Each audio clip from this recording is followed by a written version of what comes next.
Guédelon, c'est une aventure qui réunit des matériaux et des hommes. Après 15 ans de fonctionnement et de recherche, on se rend compte que notre travail à Guédelon, c'est de transformer les matériaux du site en matériaux de construction. Donc en fait, on déroule une aventure qui consiste à construire un château. On s'est donné ça comme but, mais ce qui nous différencie, c'est qu'à Guédelon, on propose le processus de transformation des matériaux. Autrement dit, toutes les étapes de comment est-ce qu'on transforme un rocher en pierre à construire.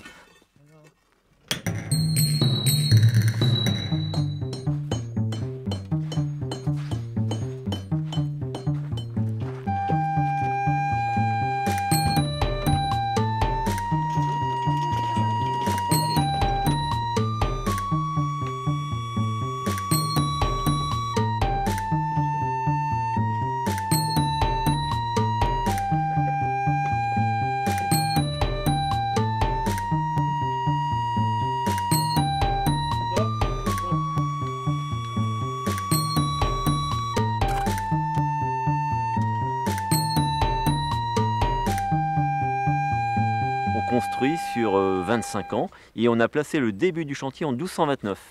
Donc quand on étudie un petit peu la forme des châteaux, on se rend compte qu'on est sous l'influence du roi de France. Donc on respecte ces formes de l'architecture roi de France. Qui construit? Est-ce que c'est un roi? Est-ce que c'est un comte, un prince? Alors, pour nous, c'est un petit seigneur qui fera finalement un château limité dans sa forme.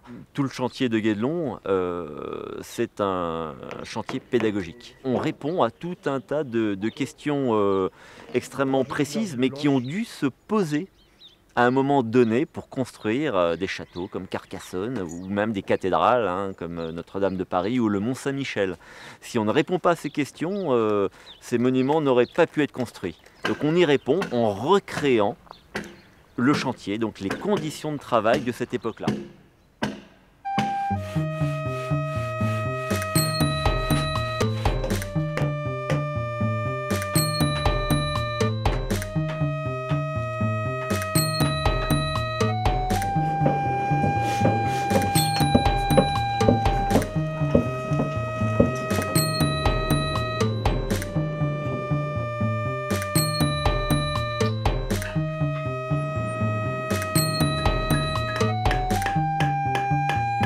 Donc on a recréé finalement entièrement le cadre technique pour justement remplir les vides de l'histoire.